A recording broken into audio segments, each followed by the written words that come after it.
Boa noite a todos, sejam Boa bem-vindos. noite. A palavra é sua, André. Pronto, direto. Vamos estudar hoje a Parashá Lech Lecha. Vou fazer a bênção. Baruch atah Adonai, Eloheinu melech haolam, asher kiddushanu mitzvotav v'tzivanu, la'asok v'divrei Torah. Amém. Bom, Lech Lecha é o início da jornada.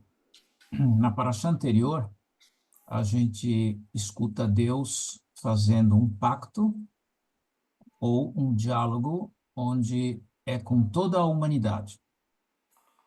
E agora nós temos a humanidade focada em um personagem. Então, Lech Lecha, vá para ti, vai para ti. Já começa o reflexivo. Só curiosidade, uma coisa que eu enxergo muito na Torá é essa capacidade de captar do entorno e dar um viés ético ao que a gente assiste à nossa volta. Abrão, evidentemente, aparentemente aparece já como uma divindade que cria o universo na cultura hindu de Brahma, e Sarashti é uma rainha também da cultura hindu. Como que eles chegaram a conviver ou a saber, isso eu honestamente não sei. O que temos nas primeiras palavras de Lech Lecha? O Eterno disse a Abrão, Abrão, ainda ABR Aotil, saia da sua terra, do seu lugar de origem, da casa de seu pai, para a terra que eu lhe mostrarei.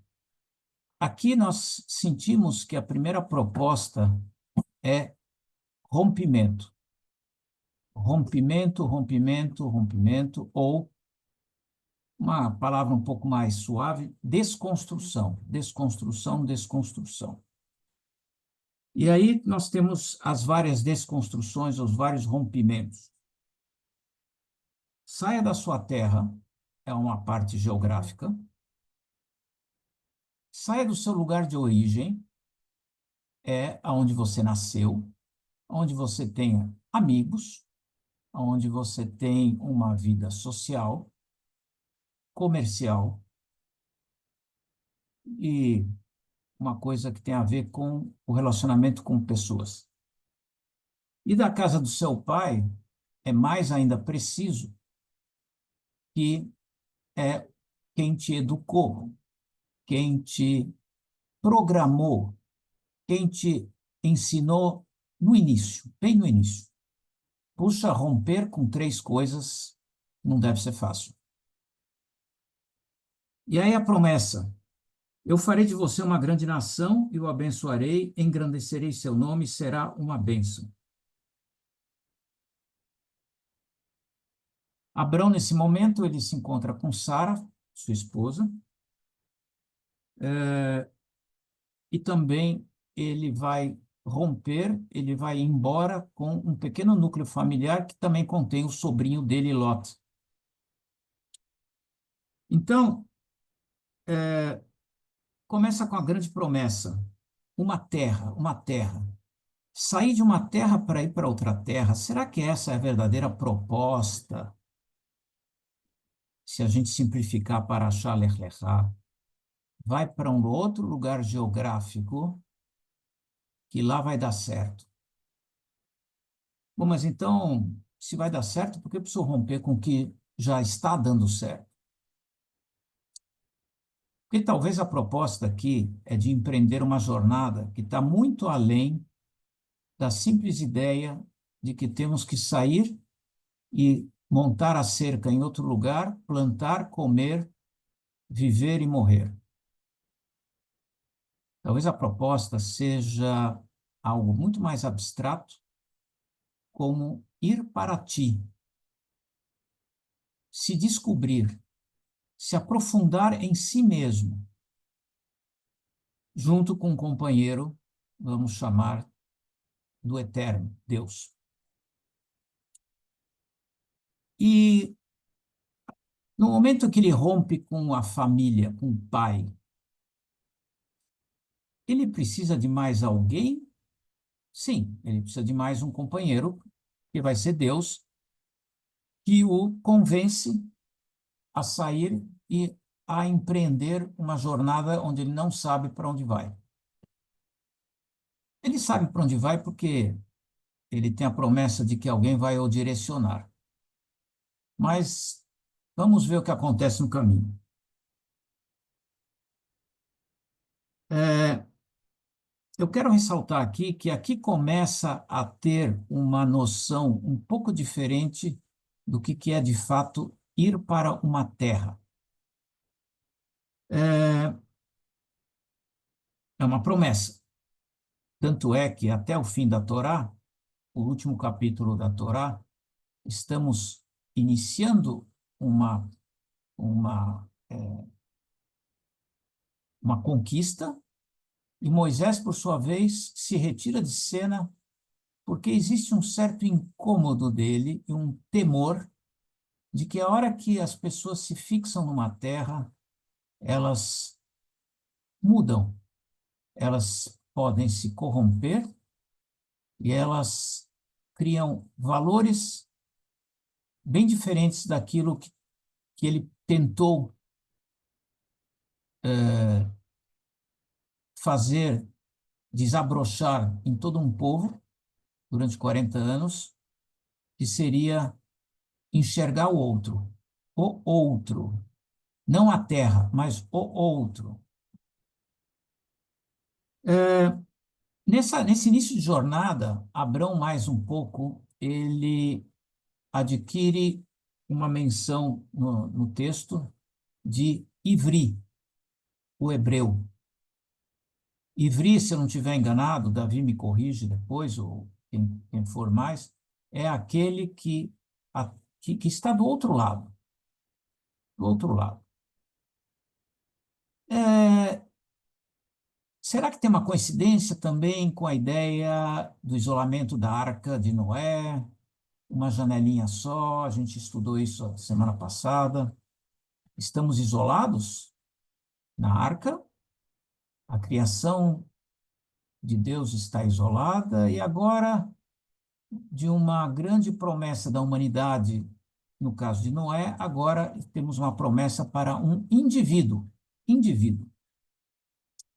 Ora, mas por que agora um indivíduo e não continuamos com uma promessa para todos? Aí reside uma coisa que eu já pergunto para vocês guardarem aí.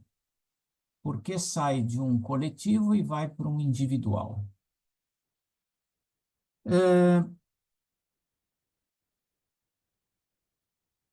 por que Deus agora fala com o indivíduo, após ter feito um pacto com a humanidade? Não era para ser sempre uma proposta universal ou universalista? Qual a diferença para vocês pensarem? Estou esperando uma manifestação. Se alguém quiser, sentiu alguma coisa e quer levantar a mão e falar, estou aberto. É, aí nós vamos para os passos de Abrão. Existe uma coisa interessante na Torá, não sei se vocês já perceberam, que as pessoas trocam de nome ao longo da narrativa, tá? Se elas trocam de nome, é porque elas se transformaram. Elas passaram de um degrau para outro degrau e entende-se que há um amadurecimento, um crescimento em tudo isso. Nós temos Abrão, que começa com A, depois ele começa com Abraão, Abraão. Nós temos Sara, que começa com Sarai e depois termina com Sara. Nós temos mais tarde Jacó, que luta com o anjo e passa a ter o nome de Israel. Nós temos, acho que mais adiante, nós temos mais um caso, não me lembro. Enfim, existe a troca de nomes que eu acho que é um fator importante de se notar, que o texto nos convida a perceber. É, aí nós temos, vou agora ler trechos da Torá que ponteiam bem uma evolução nessa jornada, tá? Então, Abrão sai e ele vai para a terra, ele já chega numa terra, para ser exato, aqui nós temos geograficamente a menção de que ele sai de. Bom, primeiro ele era de Ur, depois ele vai para Haram, depois nós temos aquele Midrash que, na casa dos pais, que era um fabricante de ídolos, ele resolve quebrar os ídolos, porque ele provavelmente começa a se questionar do entorno. Tá? Haram já era uma terra, segundo alguns comentaristas, não era uma terra tão idólatra como Ur. Já era uma terra mais aberta, onde não havia um tirano.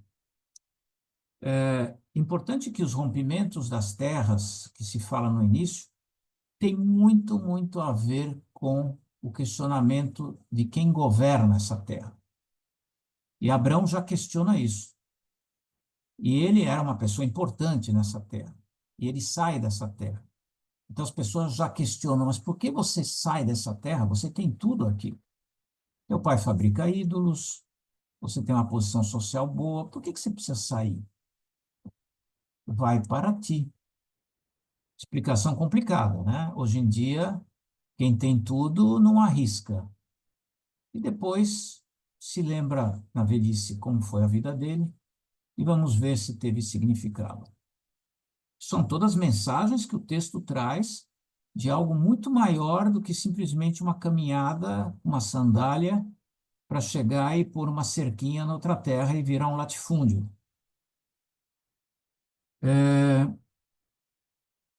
Eles partiram para a terra de Canaã e chegaram à terra de Canaã. Terra prometida, hein? Que bom. Abrão, então, atravessou a terra até o local sagrado de Shechem, até o carvalho de Moré. Naquele tempo, os cananitas estavam presentes na terra. Agora o Eterno apareceu para Abrão e disse: Estou dando esta terra para os seus descendentes. Abrão, então, construiu um altar onde o Eterno lhe apareceu. Daí ele se mudou para a região montanhosa a leste de Beitel e armou sua tenda entre Beitel no oeste e ali no oeste, no leste. Bom, então Abrão continuou sua jornada em direção ao Néguev. Aí, veja o que acontece já na terra prometida. Havia fome na terra, e porque a fome na terra era tão rigorosa, Abrão desceu para ficar no Egito. Ele disse à sua esposa, Sarai: Veja, eu sei que bela mulher você é. Assim, quando os egípcios a virem e disserem, esta é a esposa dele, eles poderão me matar, mas você, eles deixarão viva. Por favor, diga então que você é minha irmã, de modo que, por sua causa, isso poderá me favorecer, e a minha vida será poupada graças a você. Graças a você, que fará parte do harém do faraó, e provavelmente dormirá com o faraó. O que é interessante nos nossos patriarcas, ou nossa história, ou nossa montagem arquétipa de nosso passado, é que os nossos patriarcas não são perfeitos. Eles se adaptam e, às vezes, eles acabam vendendo a honra de outros para poder sobreviver. Eles erram. Nossos patriarcas erram. E isso que faz a beleza desse relato. Eles erram, mas eles aprendem com o erro. Eles crescem com o erro. O que é importante mostrar é que nessa construção abrâmica dessa jornada, e nós vamos ter mais tarde a discussão de Sodoma e Gomorra, Abrão está preocupado em salvar o outro. Mas não pensa muito bem na hora de salvar a outra, a Sara. Bom, enfim, a questão é que, de alguma maneira, o movimento continua. Eles progridem. Até que, de fato, tem a história, os oficiais do faraó viram, eles a elogiaram para o faraó e a mulher foi levada ao palácio do faraó. Graças a ela, tudo correu bem para Abrão, pois ele adquiriu ovelhas, gados, jumentos, escravos, escravas, jumentos e camelos. O Eterno então atingiu o faraó e sua casa com severas aflições por causa de Sarai, esposa de Abrão. O faraó convocou Abrão e disse: O que você fez? Por que você não me contou que ela era sua esposa? Por que você disse que ela era sua irmã, para que eu a tomasse como esposa para mim? Veja agora que se revelou que ela é sua esposa. Pegue-a e vá. O faraó então deu ordens e eles o levaram embora com sua esposa e tudo o que possuía. Olha, para quem ia ganhar uma terra prometida, a jornada começa bastante incerta. Agora, o que eu acho incrível nessa primeira jornada, e nós estamos falando só o primeiro capítulo onde Abrão aparece. Ele aparece no fim de Noé, mais para um relato de gerações, mas ele aqui começa a agir. E essa é a diferença, ele age, ele age. Embora Deus diz, me leve, aliás, desculpa, Deus diz, eu te levo, ele não para de agir, ele tem o seu livre-arbítrio e ele continua forjando, escrevendo sua história, mesmo com erros. Eu tinha um mestre de obra maravilhoso, ele acabou terminando a parte profissional dele, e ele fazia alguns errinhos numa obra, etc. Ele falava assim para mim: André, só não erra quem não trabalha. Pois é, por isso. Só não erra quem não age. Quem fica imaginando que Deus resolve tudo, a estátua resolve tudo, o meu pequeno, como é que fala? Quando você tem um bonequinho lá, esqueci o nome lá, o talismã, talismã, meu talismã me resolve, não sei mais o que, etc. E aí nós vemos a segunda, e a jornada continua. Vou ler mais um pedacinho. Abrão subiu do Egito para o Néguev com sua esposa e tudo o que possuía, e Ló o acompanhava. Abrão era muito rico, com rebanhos, prata e ouro. Em sua marcha contínua, caminhou do Néguev a Beit-El até o local onde antes estava a sua tenda, entre Beit-El, etc. Então ele volta para Canaã, né? Onde inicialmente ele havia feito um altar. Ali Abrão invocou o nome do Eterno, agora Lote, que partira com Abrão, também tinha rebanhos. Olha só como a ética volta a ser algo que ele busca, ele busca. E olha, a ética não é só para com o outro, a ética vai para ti. A ética tem que ser também um equilíbrio interno seu, de você com você mesmo, para que dê certo de você com o outro. Lot vira um concorrente, eles são muito ricos, e para que não haja disputa entre eles, Abraão propõe: escolha você que lado você quer ir, o lado que você escolher, eu vou para o outro, e assim nós não teremos disputas. A ética é a primeira busca da ética humana. É interessante que, de novo, meus insights começam, eu me perco, depois eu volto. Vocês percebem que Abrão, ele, ele, é, ele vai andando, e a história dele é como se fosse uma grande ou pequena profecia do que será um enredo do povo judeu, do povo hebreu. Hebreu, o ivri, aquele que está do outro lado, o diferente, aquele que não se importa em ser diferente, aquele que não se importa de questionar, aquele que não se importa de romper a zona de conforto, romper um ditador, romper algo que lhe impõe a uma sociedade um sofrimento espiritual e material. É mais ou menos o que nós andamos fazendo. Temos feito, às vezes não. Complicado, né? Mas o importante é não perder a consciência da, do desafio, do desafio. E aí, nessa jornada, para quem resolve, de novo, voltando ao início, romper com a sua terra, a sua origem e a sua parentela, resta um abismo na frente, onde você topa pular, não para pular para acabar, mas pular para transpor. E aí a gente pode dizer que isso é uma ação de fé.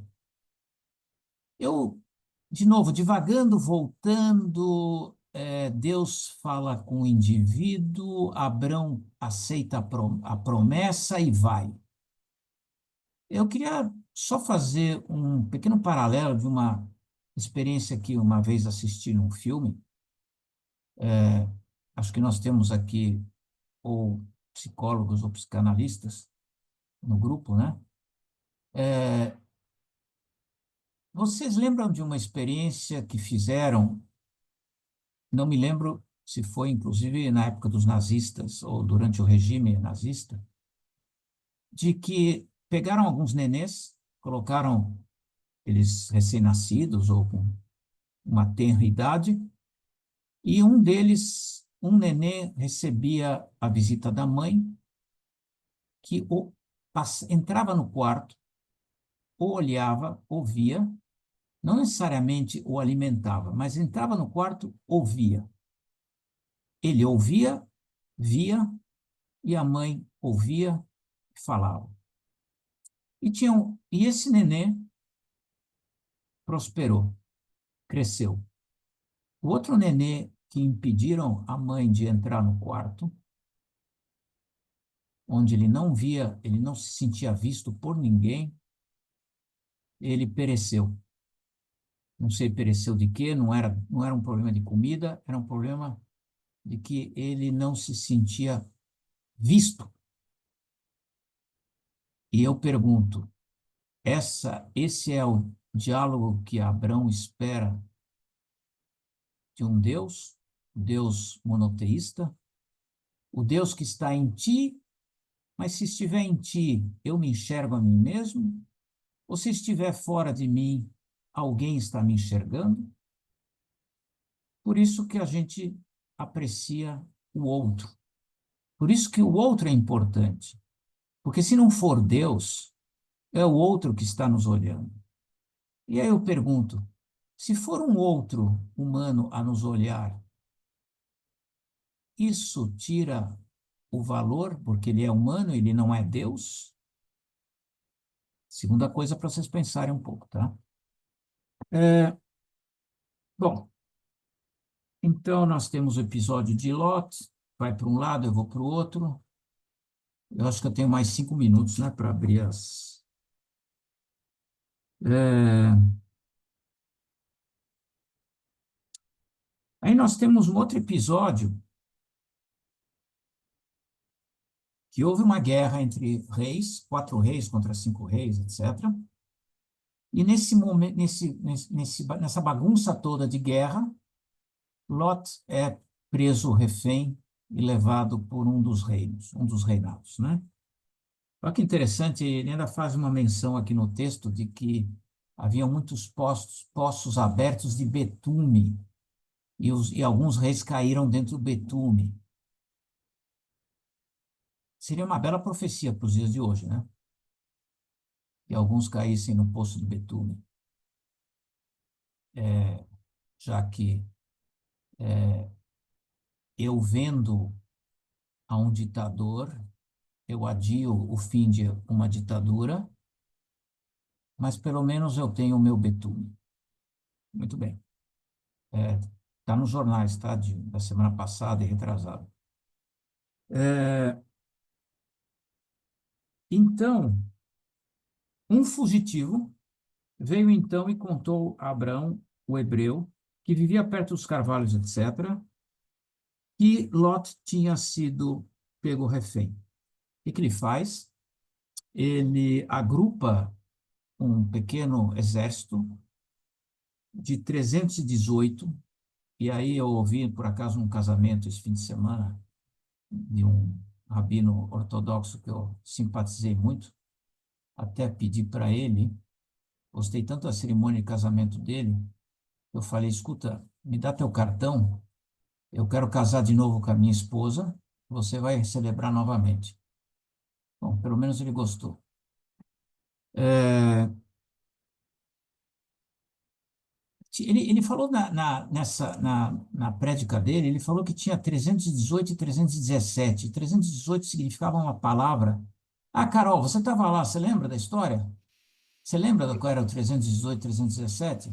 Lembro que era 317 é os que não foram com ele e só um foi com ele para Livrar, livrar o Lot. sim. E tinha Tre- alguma coisa com a 318 era o. dá certo ou não dá certo, não era isso? Não, acho que era o nome da pessoa que foi com ele. Ah, é Eliezer. Eliezer? Não, é outro. Bom, Davi, solta aí, quem foi? esquece. Não importa, não importa. É, aí depois, depois que ele liberta, vem mais uma promessa de Deus.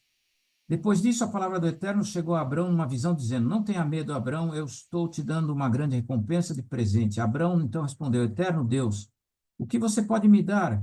Quando irei morrer sem filhos, e o herdeiro da minha casa é o Damasceno Eliezer?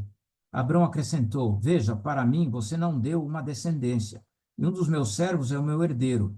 Mas a palavra do Eterno para ele foi: Não será esse o seu herdeiro, mas sim um que virá de seu próprio sangue, e ele será o seu herdeiro. Levando-se para fora, disse: Erga os olhos para o céu e conte as estrelas, se você puder contá-las.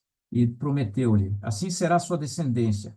E ele depositou sua confiança no Eterno, e esse o levou em conta sua lealdade, dizendo-lhe: Eu sou o Eterno, que o fez sair de Ur dos caldeus, para lhe dar esta terra por herança.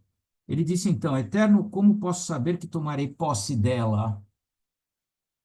Traga-me um bezerro, etc. Tal. Depois, Deus disse a Abrão: Saiba agora que seus descendentes serão estrangeiros. E isso, eu quero que vocês fixem bem essa palavra como uma profecia do enredo errante do povo judeu, da nossa errância. E aí eu quero levantar um ponto que me preocupou, anda me preocupando esses anos, a importância da errância versus o medo que Moisés tinha de quando se estabelecessem na terra, eles perderiam essa capacidade de errância e de se sentir estrangeiro. Ser errante, se sentir estrangeiro, estrangeiro de si mesmo, pode não ser algo ruim. Pode ser algo muito enriquecedor do ponto de vista crescimento e espiritual. Isso não quer dizer que, para isso, nós não devamos ter uma terra de ponto de referência, porque vimos o que aconteceu quando não tínhamos terra. Então, olha o paradoxo entre a terra e manter a errância e manter o sentido de estrangeiro. Vou ler aqui a história do estrangeiro.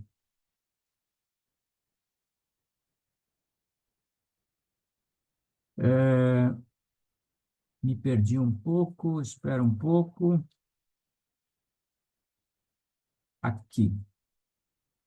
Deus disse a Abrão: Saiba agora que seus descendentes serão estrangeiros numa terra que não lhes pertence. Eles serão escravizados e afligidos por 400 anos. Mas então julgarei a nação a que estarão submetidos, pois depois disso sairão com muita riqueza. E você seguirá em paz para junto de seus ancestrais e será sepultado na velhice, tranquilamente. A quarta geração retornará para cá, pois a iniquidade dos amoritas não será cobrada antes disso. É evidente que tem muitas pesquisas literárias que entendem que alguns parágrafos são colocados para, inclusive, depois que se sabia qual teria sido a história, eles são colocados atemporalmente para dar um sentido de profecia ou nos trazer uma visão mais abrangente do que seria um enredo. Um enredo não quer dizer que são os prisioneiros do enredo. Se o enredo é uma errância, se o enredo é um estrangeiro, nós estamos sempre em mutação, transformação. Essa é a importância, voltando ao início da Paraxá, rompa com sua terra, rompa com sua origem, rompa com sua parentela. Porque é isso que importa na ideia e visão judaica do mundo, se manter sempre em mutação, sempre em transformação, de todos os tipos. Reinterpretar a lei, reinterpretar um texto, fazer justiça. A justiça pode ser uma coisa numa época diferente numa outra. Perceber o outro, a linguagem, as linguagens mudam. Olha a riqueza que é proposto nessa jornada de Abrão. E aí, para dar uma encerrada, eu quero que vocês pensem por que essa promessa de terra, quão bela ela é quando nós entendermos que essa terra é sempre uma promessa, uma errância, a capacidade de se sentir estrangeiro e se procurar estrangeiro para ti. Vai para ti. Descubra o estrangeiro que está em ti, mesmo que você nunca descubra quem é você. Mas continue, persevere e busque. Essa é a ação da vida judaica. Bom, eu terminei, abro a vocês os seus insights e eu acho que eu já acho que falei tudo. Vamos lá, Débora. André, será que, levando em conta o que você acabou de trazer, essa preocupação de Moshe com a manutenção do povo estar sempre mudando de lugar, sendo nômade, o que você chama de errância, né? O E nômade não é um nômade geográfico. A eu importância é entendi, um nômade eu entendi. interno É se e externo. reinventando, é se ressignificando frente às adversidades que vão surgindo. Então, eu acho que talvez fosse, levando em conta o que você falou, a capacidade da gente de se adaptar às mudanças frente a tudo que vai acontecendo na vida, exercendo o livre-arbítrio, como você muito bem falou, né? Isso é um ponto. E aí é a questão do bebê, que assim, não existe ser humano nenhum que sobreviva a uma vida sem interação com outro humano.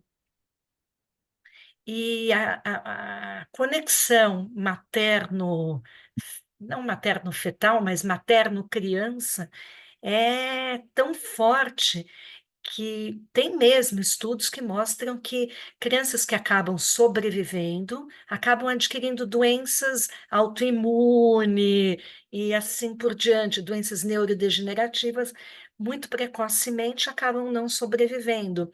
Isso mostra a importância da interação com outros humanos, né? E principalmente com o lado maternal. É isso que eu tinha para falar. Sempre tem Muito que dar um bom, pitacozinho, né? Senão não sou eu. muito bom, Débora. Marli, vamos? É, Então, Para mim, o que a gente estuda essa semana no Zohar, né, e para mim faz muito sentido, e eu já vou explicar por quê, é que não existe crescimento espiritual sem sairmos da zona de conforto.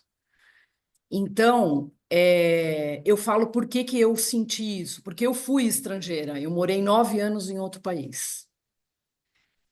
E, e é um momento, são momentos, foi um momento da minha vida, né, onde eu senti mesmo de coração esse crescimento, um crescimento de consciência, né, porque te exige isso. Se você não encarar dessa forma, você não persiste, você não fica, né? Então, eu acho que é isso que aconteceu com Abrão, isso que Deus designou Abrão, né? Sair da terra significa sair da sua zona de conforto, né? E, e ele, por que que é no individual? Que você tinha feito uma pergunta, né? Porque antes, na verdade, Noé nós somos a geração de Noé. A gente estuda isso no Zohar, né? E, e veio essa importância, veio esse crescimento, ele teve que passar da geração, quer dizer, do plural para o individual, né? Para que essa consciência chegasse às gerações futuras, né? Tem uma outra curiosidade que eu queria comentar, que a gemátria dessa terra, né, que você leu no início da Paraxá, né, que fala a terra que te mostrarei. A Hum, gemátria dessa frase nada mais é do que Eretz Israel. Então, essa terra não era tão desconhecida assim, né? hum, Isso são boa. da, é, da, da, isso está na gemátria, que é uma gemátria simples. Eu também não sei gemátria para poder dar aula aqui nem falar, né? Mas é bem interessante, nos ajuda a entender um pouco que terra era essa, né? Então, aí eu entro no assunto né, de pensar sobre o estrangeiro, né? Porque era uma terra aparentemente desconhecida, mas não era, né? Pela Gemátria. Então, Sim. era isso que eu queria trazer. Gemátria, Mas, Hã? desculpa, quem ia falar? que é Eu gemátria? queria. Gematria é quando os números representam um jogo de números que tem palavra, cada letra de cada palavra tem um número, você soma, aí você faz uma associação com outra, um número que por sua vez tem outra, aparece numa outra composição de outra palavra ou de outra frase, você vê que elas estão interligadas. Marli, tá certo isso? Então, porque o que acontece? O nosso alfabeto, ele tem números, corresponde a números. Então, se você pega uma determinada palavra e faz a soma dessas letras, porque ela corresponde a números. A gemátria estuda isso, né? E muitas vezes chega até na raiz da palavra, né? Então é muito interessante, porque a gente lê, e se você for no literal, você acha que a terra é desconhecida. Mas essa gemátria dá exatamente Eretz, é terra de Israel, né? Muito, muito legal. Oh. E Mas por que Marli, que eu você quero, eu falou, quero. desculpa, só uma dúvida, por que que você falou que a gente é a geração de Noé? Isso estão nos estudos do Ah, Zohar, né? E de do outras Zorra. bibliografias, né? Mas, Bibliografias. mas, mas no fim da Paraxá de Noé, você tem toda aquela montagem de gerações, uma pessoa que mora, que vive 600 anos, a gente até falou, acho que a gente está falando isso no Museu Judaico, que a referência muda, isso, aquilo, né? Acho que a gente conversou isso, né, nesse Sim. sábado que a gente se encontrou lá. Uhum. O, o, porque existe um relato mesmo de gerações que acaba dando o pai de Noé, Terah, não, Terah, né? Pera. Que aparece lá no finzinho de todas as gerações, e daí Terah, Ur, e aí Abrão aparece. Então tem um fio condutor desde a hora que Noé sai da arca, e aí começa tem um relato que dá uma amarrada nisso tudo, Débora. Então, por isso que ela falou isso. Agora, eu quero voltar, Marli, você fala do Hum. Zohar, e daí você falou do estrangeiro, você falou, quer dizer, você confirmou de certa maneira que, por um jogo literário, eles introduzem alguns parágrafos que, na verdade, são coisas que eles já sabiam que aconteceram para dar uma redirecionada na poesia bíblica, né? Mas eu acho importante voltar a falar da ideia de estrangeiro, porque quando Abrão, e isso é o ponto principal que eu Dessa quero paraxá. trazer para vocês dessa paraxá. Aliás, Freud se inspirou em toda a teoria psicanalítica dele e do entendimento do outro e do enredo do outro, muito pela própria Torá, e ele, embora ele se falasse, ele se definia ateu, ele foi muito inspirado pela convivência com o pai dele, que era não sei se era um talmudista, mas enfim, era uma pessoa muito ligada ao texto na comunidade, a estudar a Torá, etc. e tal. A importância da palavra estrangeira, porque Abrão rompe com três links dele na origem, por escolha dele, claro, escolha, eu já estou interpretando do ponto de vista talvez freudiano ou lacaniano. O que eu quero dizer, sim, o relato diz que Deus o oferece isso, mas ele tem a liberdade de não acreditar em Deus, e dizer, não, eu não vou romper, não acredito na tua promessa. Não, mas ele acreditou e ele fez. Ele teve a escolha. Ele topou romper com três links, que seria talvez os links mais evidentes, identitários de uma pessoa, para querer trocar, evoluir na sua nova identidade, de se procurar para ti, vai para ti, e serás o estrangeiro nas terras. Quando a gente faz um trabalho de autodescoberta, a gente parece que está num túnel que não tem fim. E você tenta se definir, você tenta se descobrir, você tenta se dar nome a você, e você percebe que é uma jornada infinita. Traz angústia? Traz. Mas a vida, sem angústia e sem paixão, talvez não seja a vida que o judaísmo propõe a todos que querem ver o mundo desse jeito. E o outro, principalmente. Fala, Jacobson. Bom, pois é, a vida sem angústia não é nada, porque todos os sentimentos fazem parte da nossa existência. Então, esse estrangeirismo de vai para ti é que o patriarca passou, experienciou, como tu falaste, de desconstrução. Acredito que ele teve que desconstruir algo muito forte, cortar essa ligação umbilical que ele tinha com a parentela, com a terra. A gente ama a terra, a gente gosta do cheiro da terra, das frutas da terra, do tempero da terra, de estar com a parentela, mesmo brigando, mas você gosta de estar. Então, como a Marli falou, e qualquer um que passou assim por experiências assim que ter, mesmo dentro do Brasil, sair de uma região para estudar na outra bem novo e de repente você não tem tanto contato. Agora nós temos contato porque a gente pode se ver pelo WhatsApp, um monte de coisa.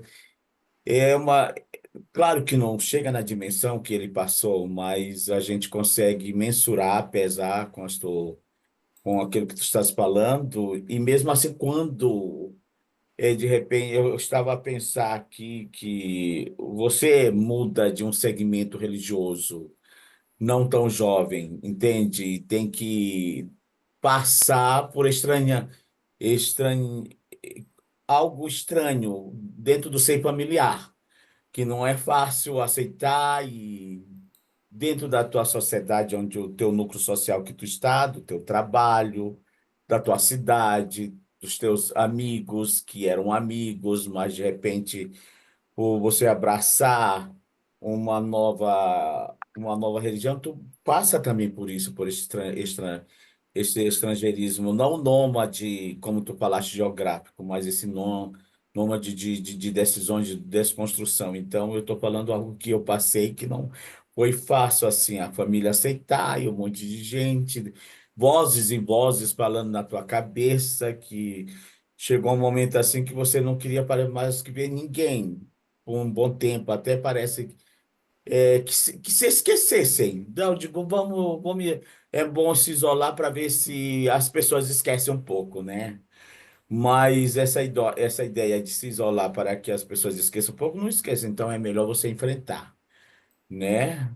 Entre de sabores e sabores, altos e baixos, alegrias e choros, faz parte da existência de 4.000 anos da nossa civilização.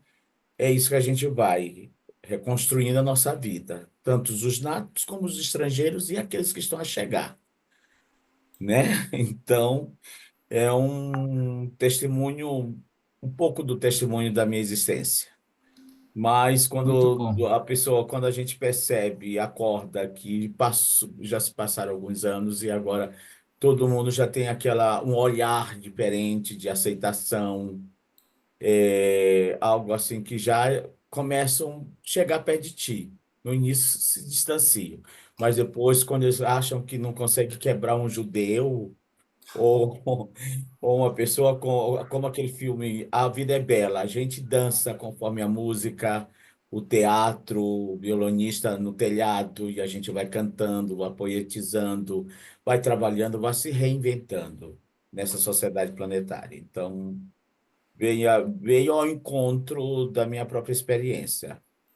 Muito bonito, Jacobson. E mais para acrescentar o que você está falando, toda essa jornada, toda essa reinvenção, todos esses rompimentos e reconstruções, elas estão sempre temperadas, para não dizer uma coisa mais forte do que um tempero, reconstruídas em cima de ética. Então, isso é o que aparece nessa paraxá. Você vê que ele vai entendendo os seus erros, ele vai dizendo isso não é justo, ele se coloca no lugar do outro, embora na primeira experiência ele não se colocou no lugar da mulher dele, mas mais tarde ele se coloca. E ele vai errar mais tarde. Eu até adoraria fazer essa paraxá, porque é outra que tem que tomar um calmante, o sacrifício de Isaac. Será que ele erra? Ok.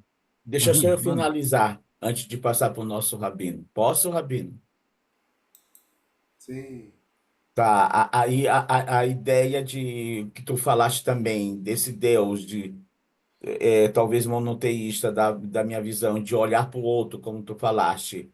Aí eu tenho que me colocar no lugar do outro, que me estranhou, da família que me estranhou, e me colocar na posição deles, do que eles entendem que seria a divindade. Entende? Então foi mais fácil eu reconstruir, retornar a aliança familiar e dos amigos e tudo mais, porque eu digo, quer saber, quem tem sabedoria, quem tem maturidade, dá mais para aquele que não tem, né? Então, dentro dessa ética das relações, do convívio, como disse a Débora, a gente não consegue viver sozinho.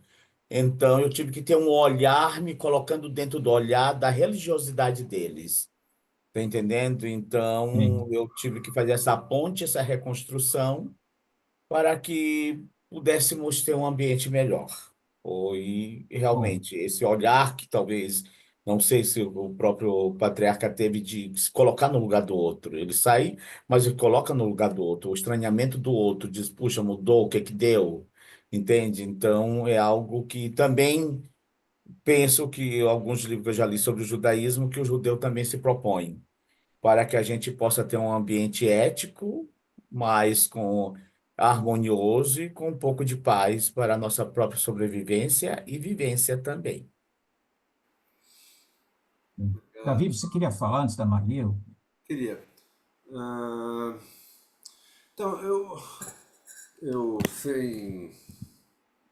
Focando na questão do ger, né, que você levantou, acho assim que esse é um assunto realmente muito palpitante dentro do judaísmo, desde agora, né, desde o começo da nossa história, né, falando de Abrão, né, como você trouxe, até o momento atual, né? A própria Torá trata desse assunto dezenas de vezes, né? E nos lembra, anualmente somos comandados, né, no mínimo, a lembrar que fomos estrangeiros no Egito, como está escrito nessa paraxá, aliás, né? E como a gente deve tratar os estrangeiros. Então, assim, esse é um assunto realmente muito palpitante. Eu vou mais ou menos na sua ideia de que faz parte do nosso DNA, essa questão de ser estrangeiro realmente faz parte do nosso DNA. Né? Em todos os sentidos, tanto no sentido geográfico, né? Que eu sei que não é o que você está querendo focar, mas como no sentido da gente estar sempre, enfim, sendo diferente, vamos colocar isso no mínimo, para não entrar em outros detalhes. Perfeito, É. perfeito. Agora, tem uma coisa nessa paraxá que a gente não pode esquecer de jeito nenhum e que tem a ver com isso, né? E não tocou porque, enfim, você escolheu falar de outras coisas, mas acho que vale a pena lembrar dessa mulher chamada Agar, que não por Sim, sim, sim. acaso, não por acaso o nome dela é a estrangeira. Agar, né, de Ah, Gergar, ela é a olha estrangeira. só, É, olha só. isso é super importante. Primeiro, porque essa mulher, se a gente lembrar da história, Abrão, quando teve fome em Canaã, ele desceu para o Egito, né? Do Egito tem toda aquela história difícil de entender, mas vamos pular essa parte. O fato é que quando ele volta do Egito com a esposa dele, ele traz na bagagem Agar. Ele traz a estrangeira para dentro de Canaã, né? Agar e outras provavelmente, mas Agar é que ficou registrada, né?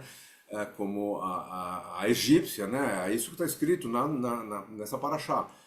Agar, a egípcia, né? Ela veio com eles nesse momento, ela veio subjugada, né? Uma mulher que foi comprada, dada, exatamente. Eu não sei como foi a negociação para que ela fizesse parte dos bens dessa família que voltou para Canaã, né? E isso Não eu, soa bem. não soa bem. Eu não queria falar que foi um mau exemplo, mas não soa bem. E pior do que isso, essa mulher que veio talvez contra a vontade, né? Ela foi usada depois, né? Então, Sim, Sará, que era a dona dela, para não usar algum outro nome, né? Entrega ela para Abrão, não sabemos se ela concordou ou não concordou, mas provavelmente ela não tinha opção, né? E para que ela desse a descendência para Abrão.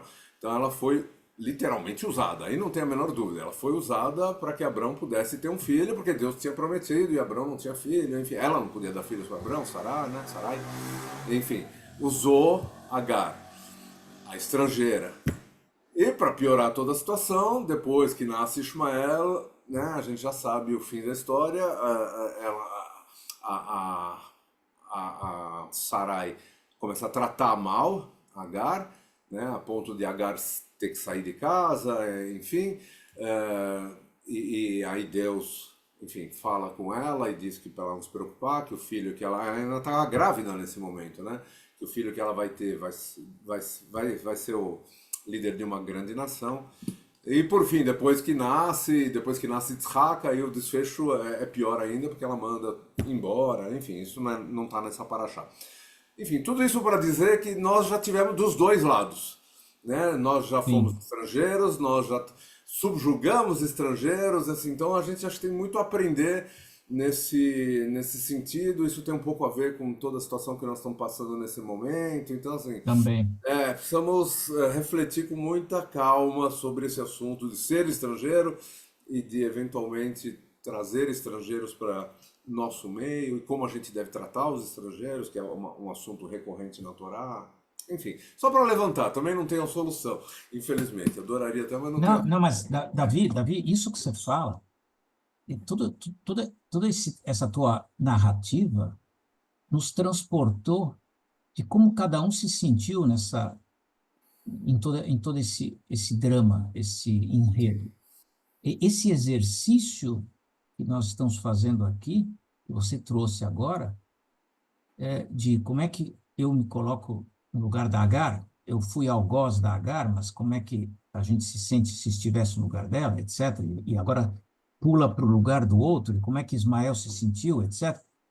Enfim, esse exercício que nos faz crescer, essa vivência que a gente tem ao estudar essa paraxá e se transportar, nos faz uma vivência, isso nos amadurece. Não quero dizer que é necessário viver tudo isso, que eles viveram igualzinho, porque assim você ganha uma medalha, não, não é isso, mas nós nos transportamos na visão do outro, de como o outro sofreu, ou o outro se realizou, ou o outro errou, ou o outro subjugou, foi algoz do outro. Isso é muito complicado. Só queria somar uma coisa que eu esqueci de dizer nessa paraxá, acontece uma coisa muito importante, o pacto da circuncisão. Tá? Então, enfim, esqueci de falar, mas, enfim. Marli, por favor. Não.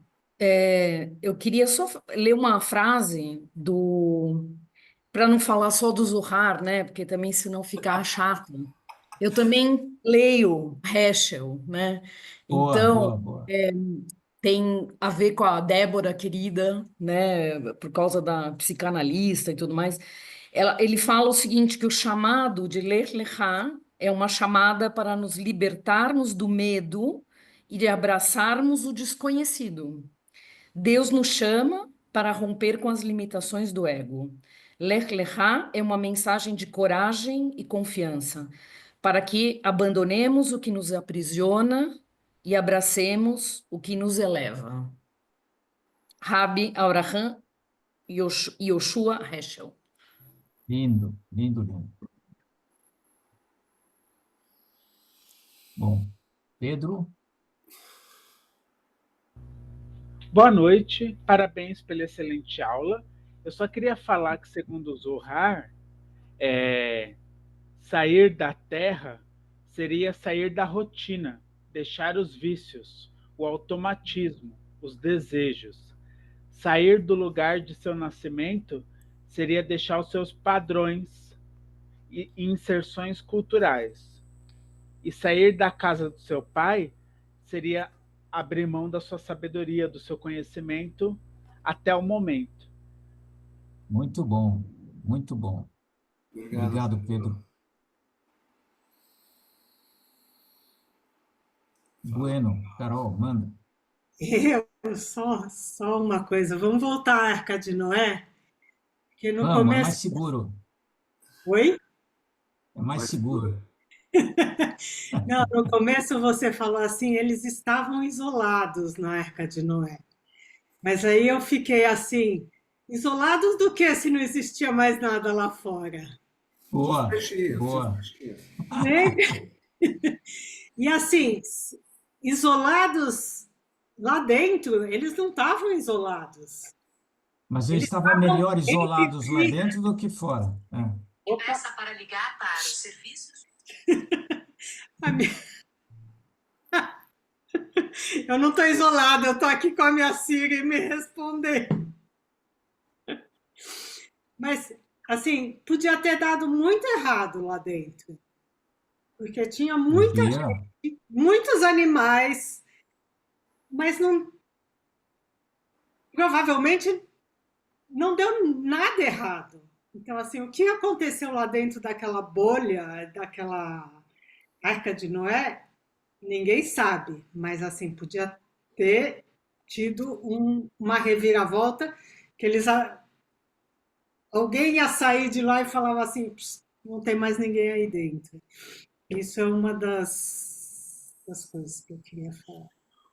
Quem sabe, Carol, Eu acho que, porque. só Sim, acabando, desculpa. assim, eu acho que essa jornada de Abrão não só uma jornada de procura de um lugar, um espaço,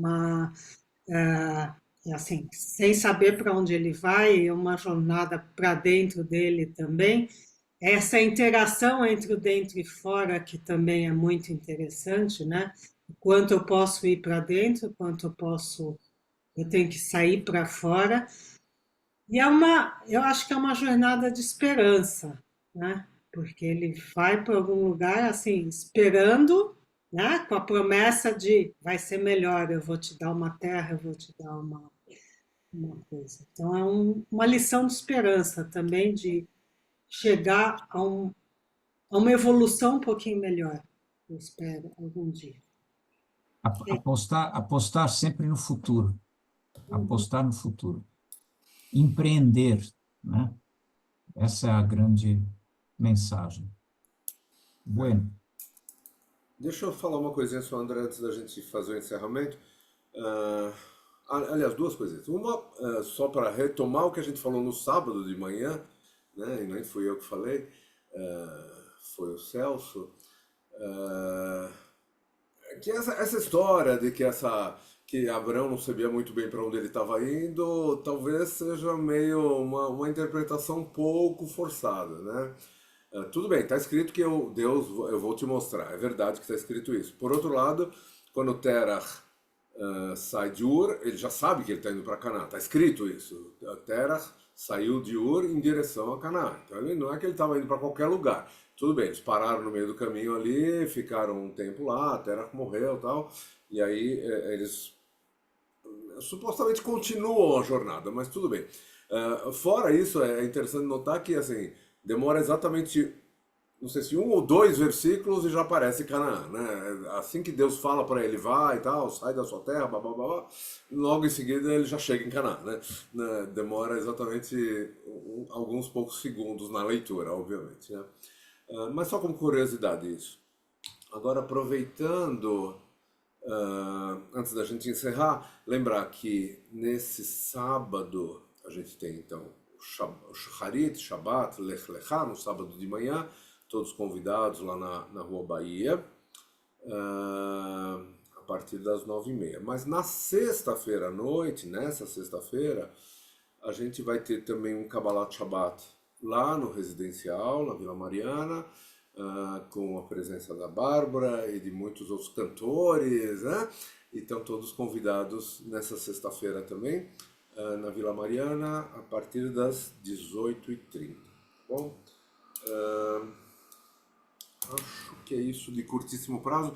Tem mais alguns avisos, mas eu vou deixar para dar quando chegar um pouco mais próximo, senão também ninguém vai lembrar, né? Eu esqueci de alguma coisa, Carol? De curto prazo, acho que não, né? Enfim, acho que não. Mais alguém quer falar alguma coisa antes da gente... André, eu quero te ver sábado na sinagoga. Boa, Marli. aonde? Tá? É Aonde? Lá na Rua Rua Bahia, Bahia. 1260, André. Pai, você já sabe, o André já esteve lá várias vezes. Posso ir de bicicleta? Com certeza Como você absoluta. Tem quiser. lugar para parar lá. Tem lugar para bike lá. Pode vir. Como Então, tá você bom. quiser. Tem Vai ser lugar, um lugar, prazer. lugar fechado e tem segurança também. Então, mas tem lugar fechado para deixar bike. Não se Ô, preocupe. Tá André, bom. Eu vou. aparece no Shabat do dia 6 e 7, que aí eu quero te conhecer lá de Jacobson dezembro. puxando a sardinha pro lado dele. Seis ou sete? Não, de Não, que, ele de tá que falando mês? dezembro. Dezembro, tem tempo. Até lá tem Ah, tempo. dezembro. Dezembro, ele Dezembro. tá falando. Não, mas é porque o Tá Jacobson bom, vai estar Davi. em São Paulo. Eu Fala. vou dar um pulo, então. Vou dar um pulo, não. Vou Vem, estar. venha nesse Vou sábado. estar. Vai ser muito Vai ser bom. uma honra. Vai ser uma Mas é uma honra. honra pra gente poder contar com você, te chamar na Torá, enfim. E você participar do Kiddush. Acho que vai ter um Kiddush legal, né? Sábado, ouvi dizer. Tá, Obrigado, Davi. vamos ver. Então tá bom. Se ninguém tiver mais nenhuma pergunta. A Carol rindo, querendo me matar. Deixa eu desligar aqui. Não, antes de desligar, peraí. Cancela. Antes de desligar, queria agradecer, obviamente, o André. André, super obrigado pela pela disposição, disponibilidade. André, enfim, amigo de muito longa data, e fico feliz que a gente pode continuar tendo esse tipo de encontro, da gente estudar juntos. É realmente Obrigado, uma Davi. oportunidade muito especial, acho que para todos nós aqui. E Obrigado. é isso. Obrigado, Carol. Obrigado a todos. Boa noite para todos. Nos vemos, se Deus quiser, no sábado, ou na sexta-feira à Boa noite. noite, Obrigada. às 6h30 na Vila Mariana, ou no sábado de manhã em Genópolis, tá bom? Obrigada, Boa pessoal. Reflexões Obrigada. maravilhosas. Boa noite, obrigado, hein? Boa noite. Maravilhoso. Boa noite.